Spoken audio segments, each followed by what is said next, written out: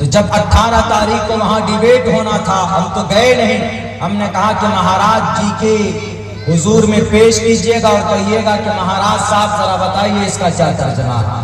ہم نے کہا ہمارے نبی وہ ہیں جو صرف مسلمانوں کے لیے رول ماڈل نہیں ہے بلکہ پوری مانو جگت کے، پوری سنسار کے گرو تھے۔ وہ ستیہ مارگ کا درشن کرانے کے لیے آئے تھے۔ نراشن سمواجنم واجتری شیشیرم پوشنم سنمیری بھیدکم ن درگا دو سما سدانو وشو سماترو اہنسو، ظلم کو ختم کرنے آئے تھے، اہنسو نشیلی پدارت کو ختم کرنے آئے تھے، لوگوں کو گناہوں سے نکال کر ستیہ مارگ کا درشن کرانے کے لیے آئے۔ ستیہ مارگ کا درشن ہمارے نبی محمد رسول اللہ صلی اللہ علیہ وسلم نے اپنی پوری جیونی کے اندر یہی کام کیا۔ دنیا کے اندر جتنی بھی کتابیں لکھی گئی، کوئی مائے کا لال بتائے کہ آپ علیہ الصلوۃ والسلام نے کسی انسان کا اپنے ہاتھوں سے قتل کیا ہے؟ کوئی بتائے کہ محمد علیہ السلام نے کسی انسان کا ایک قطرہ اپنی تلواروں سے بہایا ہے؟ بڑی خلافت میں اور مخالفت میں بڑی بڑی کتابیں لکھی گئی، لیکن کسی نے بھی یہ لکھنے کی جرات نہیں کی کہ محمد ظالم تھا یا محمد نے کسی انسان پر ظلم کیا تھا۔ یہاں تک تو ٹھیک بولے کہ محمد ظالم تھے، تلواروں سے ڈراتے تھے، لیکن کسی بھی کتاب میں نہیں لکھی بھی ملے گی یہ بات کہ محمد علیہ السلام نے کسی کو ان تلواروں کے ذریعے سے کسی کا مرڈر کیا، کسی کا ایک قطرہ خون تک بہایا۔ آپ علیہ السلام نے اپنی جانی دشمنوں کو بھی سینے سے لگایا محمد رسول اللہ صلی اللہ علیہ وسلم نے۔ اور آج میں گارنٹی کے ساتھ کہتا ہوں دنیا والوں، اگر پروفٹ محمد جن کو کل کی اوتار کہا گیا ہے، اگر ان کے بتائے ہوئے مارگ کے مطابق اگر زندگی گزاری جائے، جیسا کہ ابھی مولانا نے کہا تھا کہ اگر شریعت کو مکمل طور پر بھارت کے اندر 1 سال کے لیے اس کو اگر صرف نافذ کیا جائے کہ ہم برائی کو خاتمہ کرنا چاہتے ہیں، ہم ہر فیلڈ کے اندر میں ایک امن قائم کرنا چاہتے ہیں، کرپشن کو مٹانا چاہتے ہیں، بےایمانی کو مٹانا چاہتے ہیں اور زنا کو مٹانا چاہتے ہیں، ہر ایک منٹ میں 45 بچیوں کا زنا ہوتا ہے، ان کا ریپ ہوتا ہے، اور ان میں سے 70% ریپ ایسا ہوتا ہے جو شراب پی کر نوجوان ریپ کرتا، اپنی سماج کی بیٹیوں کی عزت لوٹتا ہے۔ عدالت سے پوچھو کوئی علاج ہے تو عدالت بھی کہے گی کہ اس کو سزائے موت دی جائے اگر کوئی ریپ کر مرڈر کرتا ہے۔ وکلانگوں سے پوچھو کہ ریپسٹ کو کیا سزا ملنی چاہیے، کوئی کہے گا کہ اس کو ڈیتھ پینلٹی ملنی چاہیے، یا پھر ان کو پھانسی پر لٹکا دو، یا پھر ان کو عمر قید کی سزا سنا دو۔ لیکن کسی کے پاس ایسا راستہ ہے کہ یہ زنا ہونے سے پہلے زنا کا دروازہ بند ہو جائے؟ اگر ایسا راستہ کہیں پر آپ کو مل سکتا ہے تو محمد رسول اللہ صلی اللہ علیہ وسلم کی جیون میں مل سکتا ہے۔ 70% ریپ ہوتا ہے کس سے؟ شراب کے بدولت۔ یہی ہوا نا کلکتہ کے اندر ڈاکٹر اہانا کو جو مارا گیا، ڈاکٹر اہانا ٹریننگ ڈاکٹر بیچاری ٹریننگ کر رہی تھی آرجیکر کالج کولکاتہ میں، بڑے سپنے تھے بڑے ڈاکٹر بننے کے، ایمس میں پہنچیں گے ہم۔ ڈاکٹر سماج کے اندر خدمت خلق کے لوگوں کی سیوا کے لیے ایک بہت بڑا پلیٹ فارم ہے ڈاکٹریٹ کا۔ بعض لوگ ہندو بھائیوں میں تو یہ کانسیپٹ ہے بھی ہے کہ بھائی ان کو بھگوان بھی مانتے ہیں، کیوں؟ کیونکہ وہ لوگوں کی خدمت کر کے ان کی بیماری کا ڈھنگ سے ٹریٹمنٹ کر کے ان کو ایک جیون بخشتا ہے، ایک دیتا تو اللہ ہے لیکن ایک سبب ڈاکٹر کو بنایا ہے۔ وہ ڈاکٹر اہانا اس کو مارنے والا جو وہ باکسر تھا ظالم کم بخت، وہ 1 نمبر کا شرابی تھا۔ شراب کے نشہ اترنے کے بعد تب وہ ہاتھ جوڑ کر معافی مانگتا ہے، میں نے اتنی شراب پی تھی کہ مجھے ہوش ہی نہیں تھا کہ میں اس کا ریپ کر رہا ہوں، کہ میں نے اس کی گردن توڑ دی ہے، کہ میں نے اس کی آنکھ کی جو چشمے کے جو شیشے تھے اس کی آنکھ میں گھس گئے ہیں، مجھے پتہ ہی نہیں چلا تک یہ سب کچھ ہوا۔ 5 بوتل شراب پی تھی اس کا ریپ کرنے سے پہلے۔ جو لوگ بولتے ہیں کہ زنا ختم ہو، زنا کے اوپر بندش پابندی ہو، ریپسٹ کو کیفر کردار تک پہنچائے، کوئی راستہ ہے؟ نہیں ہے، جب تک شراب کے اوپر پابندی نہیں لگے گی، اور شراب پر پابندی اور شراب کی برائی اگر کسی شاستر میں ڈھنگ سے اگر ہے تو وہ قرآن کریم کے اندر ہے، جناب محمد رسول اللہ صلی اللہ علیہ وسلم کی جیون میں الا ان الخمر قد حرمت۔ حضرت انس رضی اللہ تعالیٰ عنہ حضرت ابو طلحہ کے گھر بیٹھے، ہاتھ میں شراب کا گلاس ہے، اس وقت شراب حرام نہیں کی گئی تھی۔ جیسے ہم لوگ آج چائے پیتے، کوئی کسی کے گھر پہ کیا جوس دے دیتے ہیں، عموماً چائے دیتے ہیں، چائے پیجیے، اس وقت میں شراب، یہ جھارکھنڈ میں قریب ہے، جو آدیواسی ہے، مہمانوں کو داماد کو شراب پروستے ہیں، بلکہ کثرت سے پیتے۔ ابھی 2 سال پہلے ہماری گاڑی پھنس گئی تھی، پتہ چلا کہ صبح 3 بجے بھور میں وہ لوگ ایک دم ہاتھ میں بوتل ہے، کسی کے ہاتھ میں گلاس ہے، داماد اور سسور اور سالے صاحب ایک دم نشہ کر رہے ہیں، ڈھول بجا رہے، راستہ جام کیے ہوئے، دوسرے راستے سے جانا پڑا۔ ہم نے پوچھا کیسا کیوں ہو رہا؟ بولا کہ ان کے یہاں کلچر ہے، اگر مہمان کو شراب نہیں دیں گے تو سمجھو کہ ان کی شکایت ہو جائے گی، بدنامی۔ اور یہ شراب اتنی خطرناک چیز ہے کہ شراب پینے کے بعد آدمی ہوش و حواس میں نہیں رہتا۔ شراب پینے کے بعد حضرت انس حضرت ابو طلحہ کے گھر بیٹھے، ہاتھ میں شراب کا گلاس ہے، شراب کی بوتل سمجھ لیجئے، گلاس سمجھ لیجئے، آواز دی گئی کہ الا ان الخمر قد حرمت، کہ شراب حرام قرار دی گئی۔ آج سے اسی وقت سے حضرت ابو طلحہ نے کہا کہ انس سنو، کس بات کا اعلان ہو رہا؟ گئے فوراً انہوں نے کہا کہ شراب حرام، جو گلاس جہاں پر تھا، شراب کا مٹکا جہاں پر تھا، ایسا نہیں ہم رات ہوتے تو چلو تھوڑا سا پی لو، شام سے عمل کریں گے، شام سے نہیں پیئیں گے یا کل سے نہیں پیئیں گے، ایسا نہیں۔ اگر آدھے گلاس میں شراب تھی تو شراب کو وہیں پر انڈیل دیا گیا، اور وہیں اسی وقت سے حضرت طلحہ نے کہا کہ انس اٹھاؤ مٹکوں کو، ڈال دو نالیوں کے اندر میں، سارے شراب کو بہا دو گلیوں کے اندر۔ شراب ایسے بہ رہی تھی ندی گلی کے اندر جیسا کہ کوئی پانی بہا رہا ہو، کوئی پانی نالیوں کے اندر بہ رہا ہو، اس قدر شراب۔ کیوں؟ شراب گندی چیز ہے، شراب خراب چیز ہے، اسی لیے مسلمانوں کے قرآن میں نہیں، رام گری مہاراج صحابات کی کتاب کے اندر میں پیارے نبی کی سیرت کو اور اس صفت کو بیان کیا ہے، اور یوں کہا نرا شمسم واجنم واجتری شیدیرم پوشنم سنمیریم ہے رتھم ندرگا گوسوا سدانو وشو سماترو اہن سو نشپی پرتا، کہ ظلم کا ساتھ کبھی بھی مت دو۔ نشیلی پدارت سے بچانے والے محمد تھے، غلط راستے سے بچانے والے محمد تھے۔ نبی پاک علیہ السلام کی پوری جیونی اسی بات پہ گزری۔ اور آج جو ہمارا مدرسہ اور جو مکتب بیسیکلی اس کی بنیاد ڈالی جاتی ہے، اس کے پیچھے صرف ایک ہی مقصد ہوتا ہے کہ بھئی ہم اپنی شریعت کو اپنے بچوں کو ان کو بتائیں، شریعت کیا ہے، قرآن کیا ہے، نبی کی جیونی کیا ہے، محمد علیہ السلام کی سنت کیا ہے، اور کوئی دوسرا تیسرا مقصد نہیں ہوتا کہ نہیں مدرسوں کے اوپر میں کمیٹی بٹھاؤ۔ ارے مدرسہ گیان کی جگہ ہے۔ شریمد بھگوت گیتا میں 2 منتر ہے، اس میں کہا گیا ہے کہ ایشور کے پاس آدمی جو محبوب بنتا ہے، آدمی جو بڑا بنتا ہے ایشور کی نظر میں، وہ گیان کی ہی وجہ سے بنتا ہے، چونکہ گیان ایشور کی صفت ہے، اور جس کے اندر ایشور کا گیان آ جائے گویا وہ ایشور ہے۔ شریمد بھگوت گیتا میں صاف صاف لفظوں میں کہا گیا، 2 منتر ہیں میرے ذہن میں نہیں ہے، آئے گا آخر تک تو میں آپ کو بتاؤں گا، لیکن اتنا ضرور ہے کہ گیان کے بغیر، نالج کے بغیر ایک اچھی سوسائٹی کو آپ وجود میں نہیں لا سکتے۔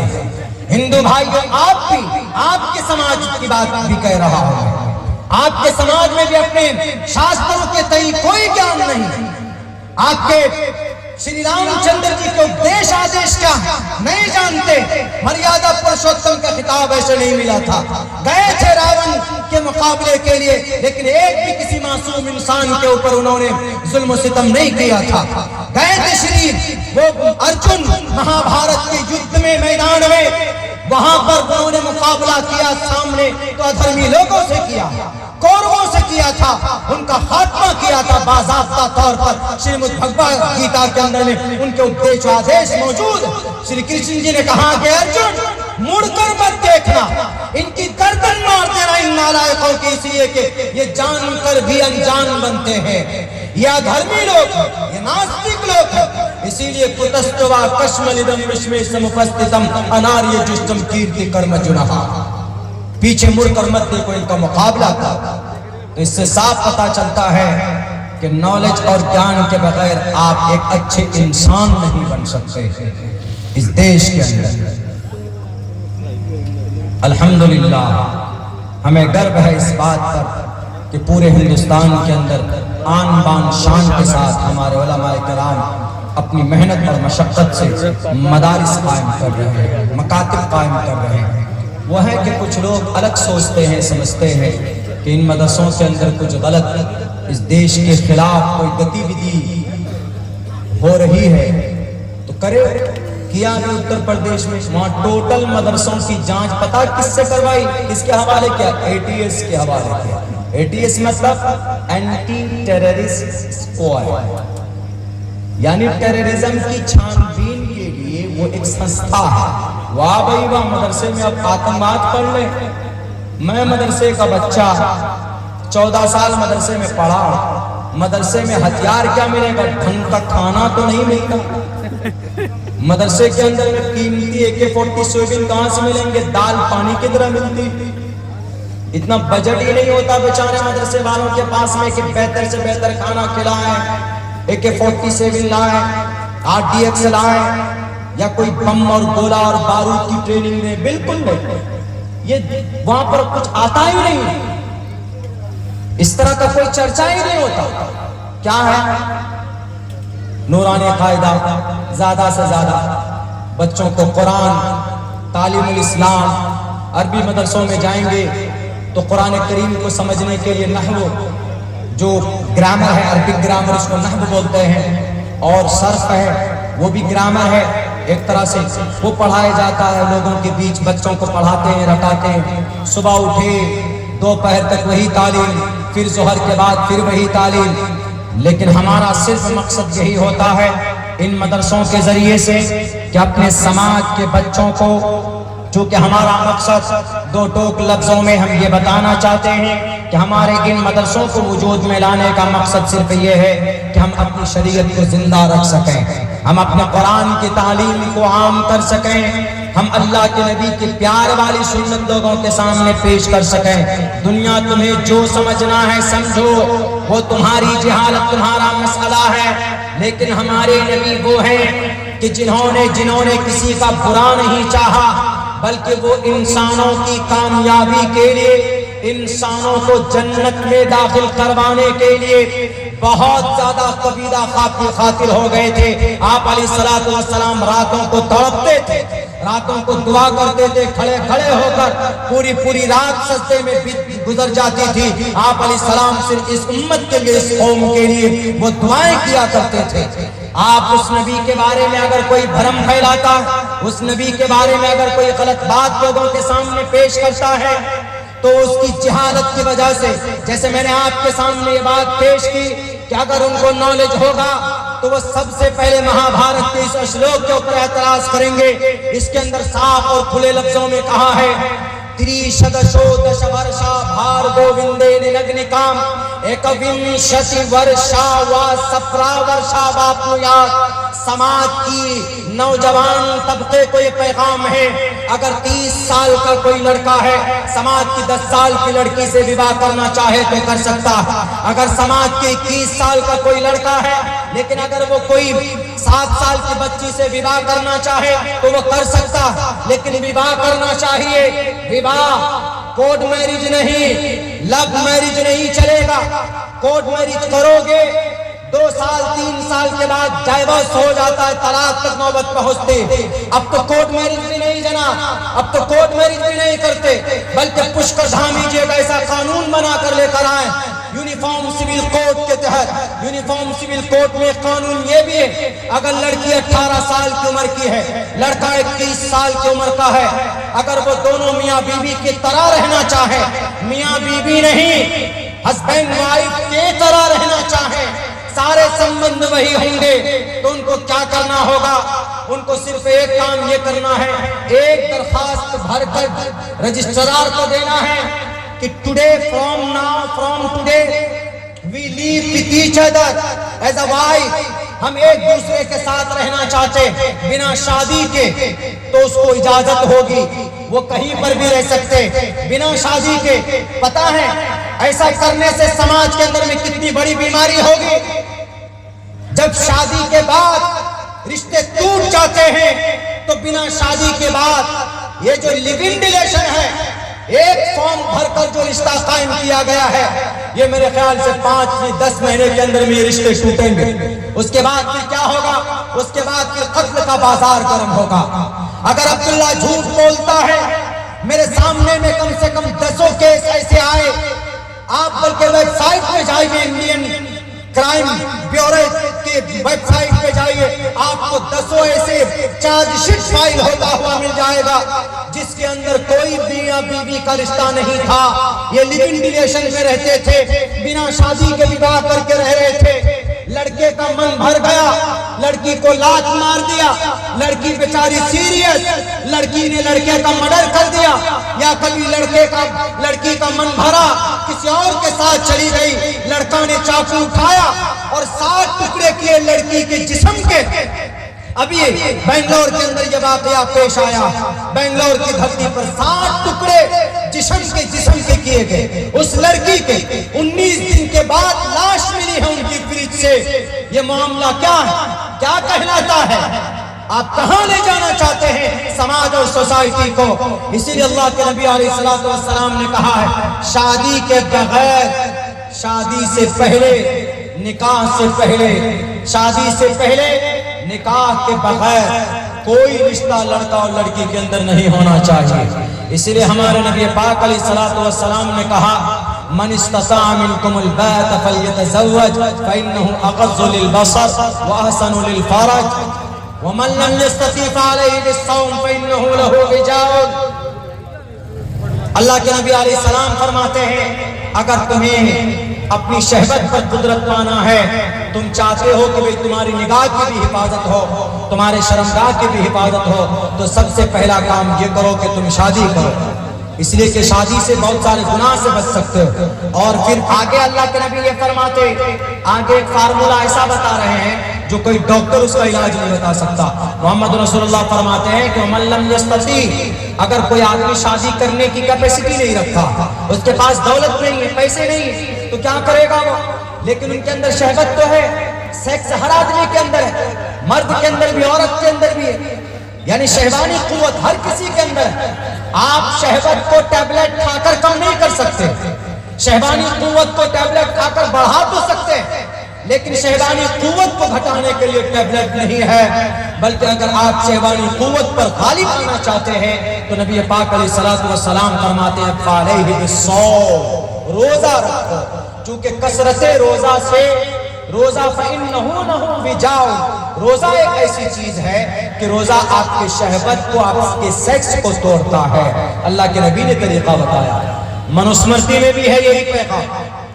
منوسمرتی میں بھی کہا گیا، یتھا وایوں سماشریتے سرو جیونتے جنتوا تتھا گرستاما ورتتے اتارا شراما، جیسے انسان کی زندگی کے لیے ہوا ضروری ہے، ایسے ہی شادی انسان کی زندگی کے لیے ضروری ہے۔ اگر خوشحال نسل چاہتے ہو، یعنی نئی جنریشن کو وجود میں لانا چاہتے ہو، تو منوسمرتی میں کہا گیا تتھا گرستاما، تتھا گرستاما، جیسے گرست فصل کو اگاتا ہے، ایسے ہی سنسکرت میں کہا گیا کہ گرست یعنی باپ کو، گرستاما فصل اگانے کے لیے، گرست والی زندگی کے لیے، یعنی نسل پیدا کرنا چاہتے ہو تو ورتتے اتارا شراما، تو شادی کرو، بیاہ کرو، بوائے فرینڈ گرل فرینڈ بن کر ہاتھ میں ہاتھ ڈال کر چلے گئے یو ہوٹل میں، اور پھر 12 گھنٹے گزارے،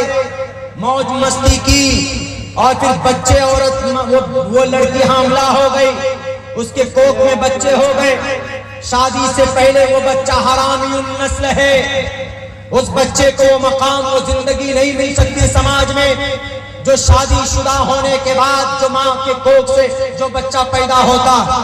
اسی لیے منوسمرتی میں بھی یہ پیغام ہے ہندو بھائی اور ہندو نوجوانوں، اگر آپ کی بھی کوئی گرل فرینڈ ہے، بازارو لینگویج استعمال کر رہا ہوں، برا نہیں مانیے گا علماء اسٹیج پر بیٹھے، چونکہ ہمارے نوجوان یہی بھاشا سمجھتے.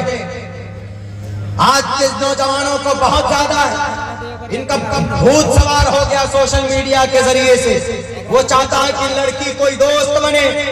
لڑکیاں بھی ایسی ہماری سماج کی، اگر کسی لڑکے کو دیکھا اس کے اندر تھوڑی دولت اور گاڑی اور کچھ دیکھے تو فوراً پھسل جاتی. بالکل نہیں.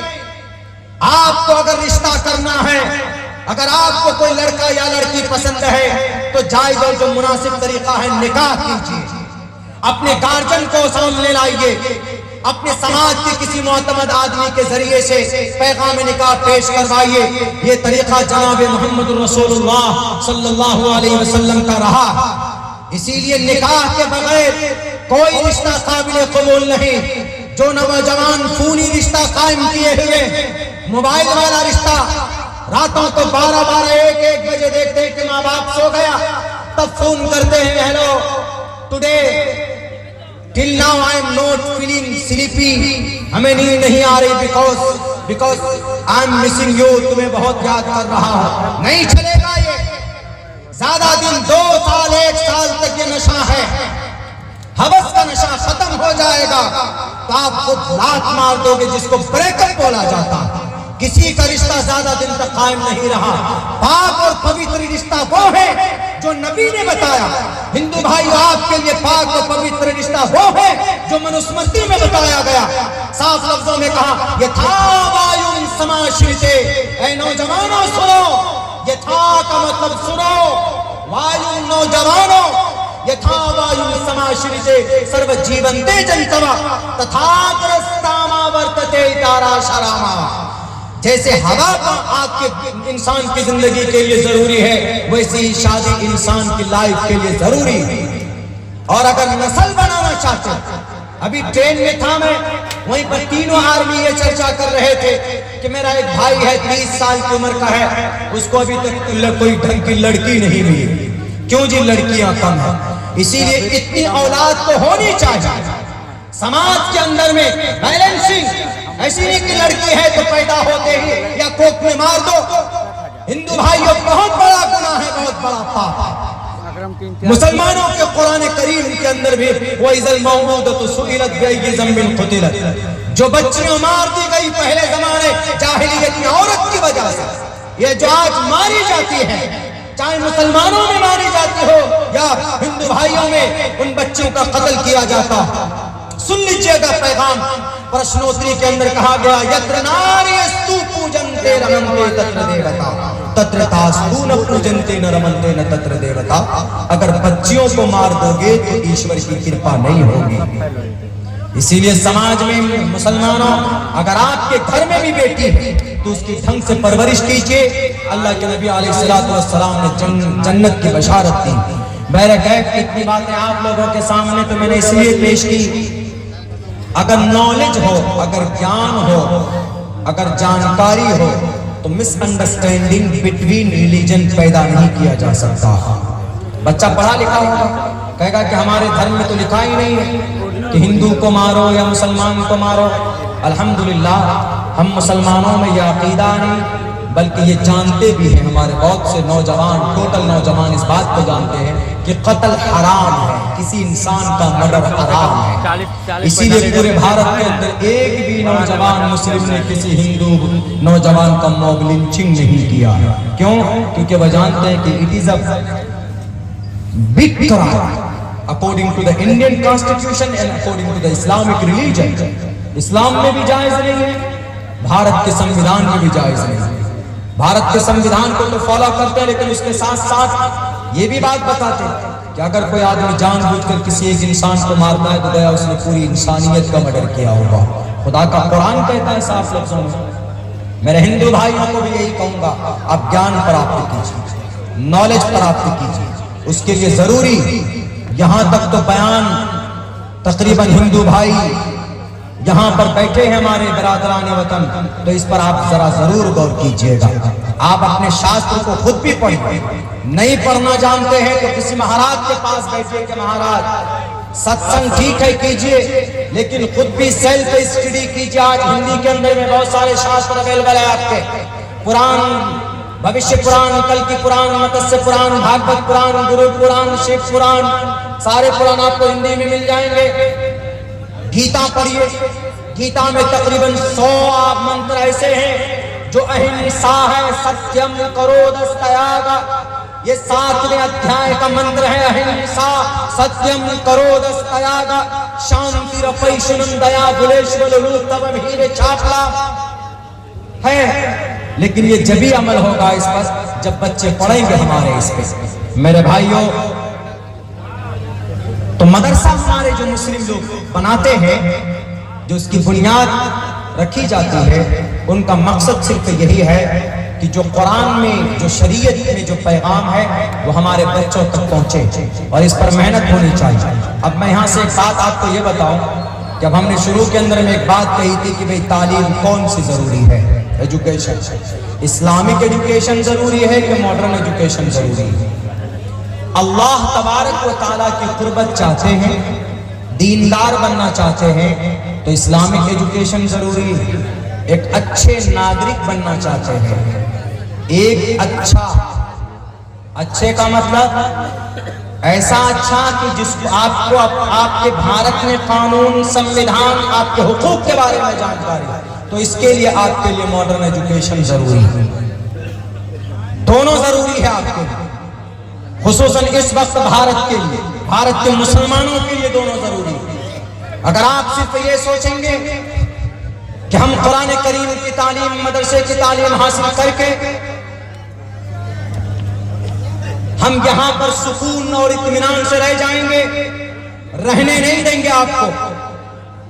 آپ کہیں گے کہ مولانا بس دین ہمارے لیے، ہم دینی محنت کریں گے، اللہ تبارک و تعالیٰ کی مدد آئے گی۔ آپ کی بے وقوفی، آپ کو میدان میں اترنا پڑے گا، آپ کو قرآن کی تعلیم کے ساتھ ساتھ آپ دنیاوی احوال و قواعد سے واقف ہونا پڑے گا، آپ کو دعا کے ساتھ ساتھ آپ کو عملی میدان میں بھی آنا پڑے گا، اسباب کو بھی اختیار کرنا پڑے گا، تبھی آپ جا کر کامیاب ہو سکیں گے۔ صرف دعا کی مدد سے نہیں، اگر دعا کی مدد سے اگر یہ قوم کامیاب ہوتی تو اللہ کے نبی 27 غزوات میں بنفس نفیس شریک نہیں ہوتے، بیٹھ کر جنگ بدر میں دعا کر لیتے، صحابہ نہ جاتے میدان میں، جنگ احد میں 70 صحابہ کام آئے، حضرت حمزہ کے جسم کے ٹکڑے کیے گئے، سینے کو پھاڑ کر اتریوں کو نکالا گیا، وہ صرف دعا کی وجہ سے نہیں۔ آج کی تاریخ میں دعا کے ساتھ ساتھ دوا کی بھی ضرورت ہے۔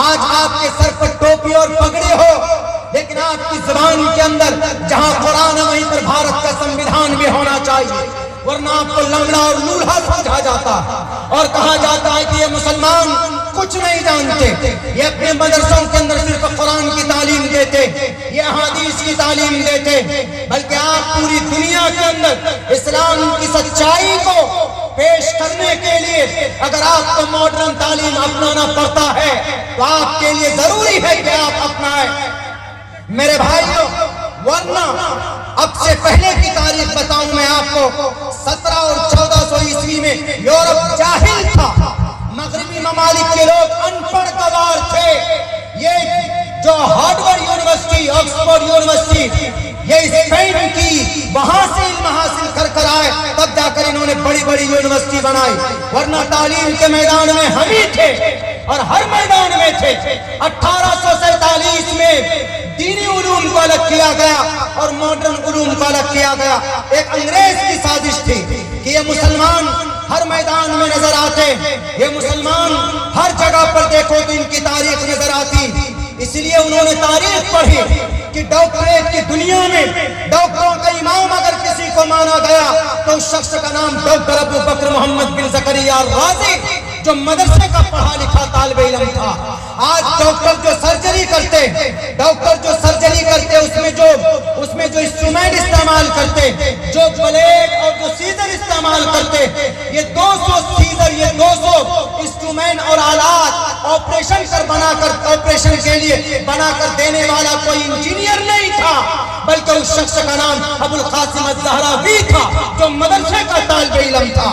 میرے بھائی اور 2 قدم آگے جائیے، آپ کو ابھی بھی آکسفورڈ یونیورسٹی کے اندر ایک کتاب پڑھائی جاتی، اس کتاب کا نام القانون ہے۔ 10 لاکھ الفاظ اس کتاب کے اندر ہے۔ یہ القانون کتاب ہمارے قرآن سے 3 گنا موٹی ہے۔ قرآن میں 3 لاکھ حروف ہے، لیکن اس القانون کتاب میں تقریباً 10 لاکھ الفاظ ہیں۔ ایک بھی لفظ عبادت پر نہیں، ایک بھی لفظ نماز پر نہیں، ایک بھی لفظ زکوٰۃ پر نہیں، پوری 10 لاکھ الفاظ ڈاکٹریٹ کے اوپر ہے کہ MBBS ڈاکٹر بنے گا تو کیا میتھڈ اپلائی کرے گا، MBBS کے بعد MD ڈاکٹر بنے گا تو اس کا بیسک میتھڈ کیا ہونا چاہیے، ٹریٹمنٹ کا کیا ہونا چاہیے، پیشنٹ کو دیکھ کر اس کی آنکھوں میں آنکھیں ڈال کر دیکھ کر ہم کون سی بیماری کا پتہ لگا سکتے ہیں۔ اس کتاب کو پڑھے بغیر آج بھی کوئی ڈاکٹر MD ڈاکٹر نہیں بن سکتا۔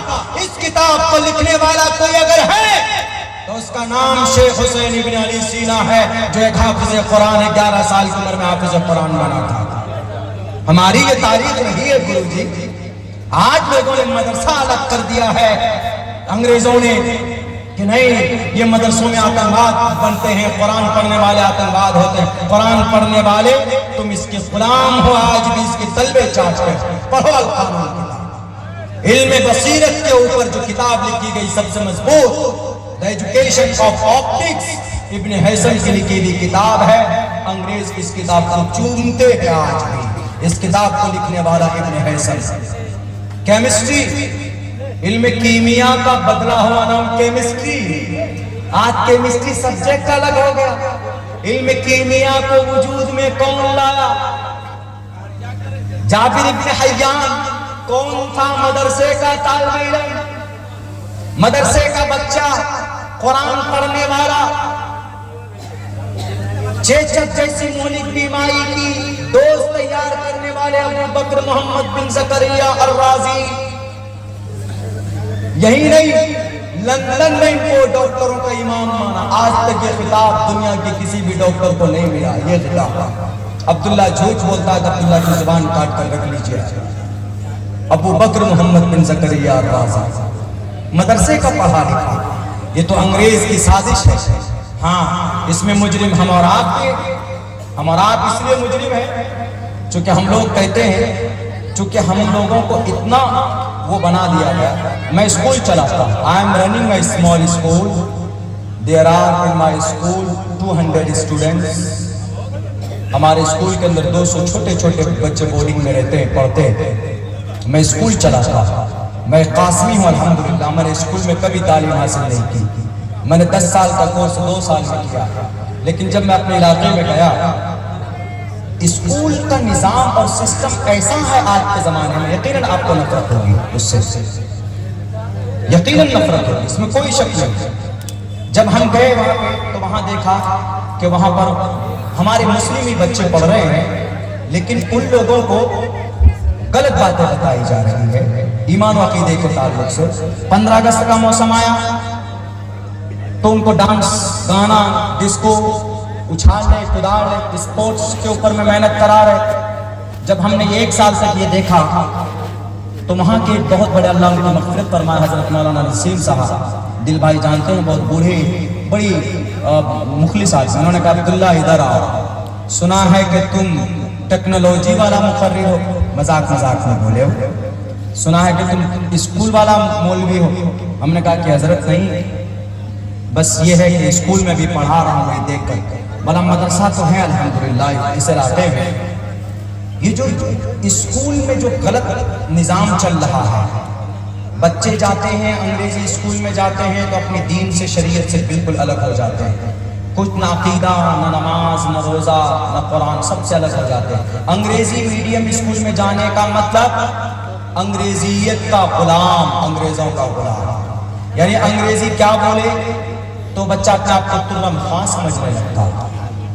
اسی لیے تم ایسا کرو کہ یہی سلیبس، یہی تعلیم کیا دینی ماحول میں نہیں دے سکتے؟ میں نے کہا جی ضرور دے سکتے ہیں، بولا تم ایسا اسکول بنا۔ میں نے اسکول ویسا قائم کیا سن 2014 کے اندر 7 ستمبر سن 2014 کو میں نے بنیاد رکھی. الحمدللہ ہمارا اسکول ہے تو اسکول دینی ماحول ہے. ہمارے لیے جو بیسک ہے صبح فجر کی نماز ہوتی ہے, بچے اٹھ کر نورانی قاعدہ پڑھیں گے, جو بچے ان میں سے کچھ قرآن پڑھنے والے قرآن پڑھیں گے, کچھ ناظرہ جو کرتے ناظرہ پڑھیں گے, کچھ بچے حفظ پڑھتے ہیں. یہ نظام ہم نے 1.5 گھنٹے کا رکھا. پابندی سے 5 وقت کی نماز پڑھیں گے. جو پریئر دعا کراتے ہیں صبح میں لب پہ آتی ہے دعا بن کے علامہ اقبال کی, ہم نے اس کو بند کرایا. ہم نے کہا کہ سورہ فاتحہ سے بہتر کوئی دعا نہیں ہے, وہی پڑھا. بچے سارے کلمے, درود, التحیات, ان کے عقیدے, تعلیم الاسلام, 1-2 حصے ہمارے تو 5 اور 6 کلاس کے بچوں کو زبانی یاد ہے, آپ کبھی بھی پوچھ لیجئے کسی بھی وقت. اور الحمدللہ ہمارے بچے 6 کلاس کے اوپر کے جو بچے ہیں وہ بچے کھڑے ہو کر and they are able to give a speech among the people in front of lots of people. بہت سارے لوگوں کے سامنے میں کھڑے ہو کر 6 کلاس کے بچے اسپیچ دے سکتے ہیں. وہی اس بچے سے آپ کہیں گے کہ بیٹا ذرا سناؤ تو وضو میں کتنے فرائض ہیں, آپ کو یاد نہیں ہوگا, ہمارا بچہ سنا دے گا. وہیں آپ بچے سے پوچھئے, نرسری کے بچے سے نماز سن لیجئے کہ نماز میں سورہ فاتحہ کب پڑھتے ہیں, رکوع میں کیا پڑھتے ہیں, سجدے میں کیا پڑھتے ہیں, ہمارا بچہ سنا دے گا آپ کو. وہی چیز جب 15 اگست میں 26 جنوری میں پروگرام ہوتا ہے تو ڈانس ڈسکو کراتے تھے, تو ہم نے کہا کہ ڈانس ڈسکو کی جگہ پہ نعت, نظم, مکالمہ, یہ سب کچھ ہوگا. اور الحمدللہ دوسرے اسکول کے بالمقابل میں ہمارے اسکول میں لوگ شوق سے انتظار کرتے ہیں کہ مولانا آپ کے پروگرام کب ہوگا. تو یہ نظام, یہ سسٹم آپ چینج کر سکتے. افسوس اس بات کی, ہم لوگ بولتے تو ہیں کہ ہم اپنے بچوں کو اسکول میں بھیج کر کے ان کے عقیدے بدلوا دیتے. ہمارے پاس دینی اسکول کیوں نہیں ہے؟ ہمارے پاس بھارت کے اندر میں ڈاکٹری کرنا کوئی گناہ نہیں ہے. آپ کی بیوی کا اگر سرجری ہو, اگر آپ کی بیوی حاملہ ہے, اگر نارمل ڈلیوری نہیں ہوتی تو آپ پورے دیو گھر کے اندر, جسیری کے اندر آپ اگر چراغ لے کر گھومیں گے تو کوئی لیڈی ڈاکٹر نہیں ملے گی آپ کو آپریشن کے لیے. کیوں؟ کیونکہ ہم نے ڈاکٹر نہیں پیدا کیا. کیا ڈاکٹر علم طب کا حصہ نہیں ہے؟ کیا طبیب نہیں ہوا کرتے تھے پہلے زمانے میں؟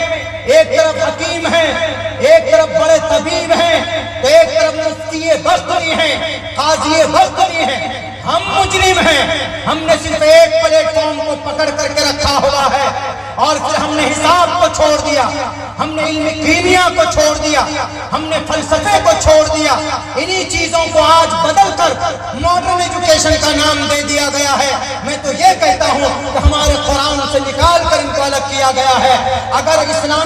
اگر کوئی ہمارے حساب سے اگر کوئی اسکول نہیں ہے تو ہم مجرم ہیں. ہم اسکول کے اندر اپنے بچوں کو نرسری پلس حافظ قرآن, نرسری ٹو گریجویشن اور حافظ قرآن یعنی نورانی قاعدہ سے لے کر حافظ قرآن بنانے کی ترتیب ہم نے نہیں بنائی. آج ہم لکیر کے فقیر ہیں. ہمارے پاس جو بھی نصاب ہے, کب کا نصاب ہے اسکولوں کا؟ انگریز کا دیا ہوا ہے. انگریز کی غلامی کرتے ہیں. کیا ضرورت ہے اس کی چاپلوسی کرنے کی؟ اپنے حساب سے نصاب تیار کرو. بچوں کو نالج دینا ہے. میں نے میرے اسکول میں ٹیچر کو یہی کہا ہوا کہ اگر کتاب کی کوئی چیپٹر بچوں کو سمجھ میں نہیں آتا تو چیپٹر پھاڑ کر پھینک دیجئے. بچے کو کیسے نالج آئے گا؟ آپ اپنے پاس سے اس کو نالج اور اس کو گیان دیا کیجئے. ہمارے پاس اسلامی اسکول نہیں, ہمارے پاس یونیورسٹی نہیں. بھارت کے اندر ڈاکٹر بننا ہے تو آپ کو نیٹ نکالنا پڑے گا. ہمارے پاس نیٹ کے لیے کوئی کوچنگ سینٹر ہے؟ کیوں نہیں ہمارے پاس کوچنگ سینٹر؟ کیا ڈاکٹری دین سے الگ ہے؟ کیا لوگوں کی مدد کرنا دین سے الگ ہے؟ کیا اگر سائنس کے اندر میں مہارت حاصل کرنا دین سے الگ ہے؟ البیرونی امام غزالی کے ساتھی ایک ہی پلیٹ فارم پر امام غزالی پڑھے اور البیرونی پڑھے. البیرونی بڑے سائنسداں بنے اور امام غزالی تزکیے کے بہت بڑے اللہ والے بنے. اسی لیے میں کہتا ہوں کہ تاریخ اگر پڑھتے ہیں ہم لوگ تو آج یہ قوم مجرم ہے. اس قوم کے پاس نہ مدرسہ چلانے کے لیے کوئی فنڈ ہے. ہمارے علماء کی قربانی ان کے چندوں سے صرف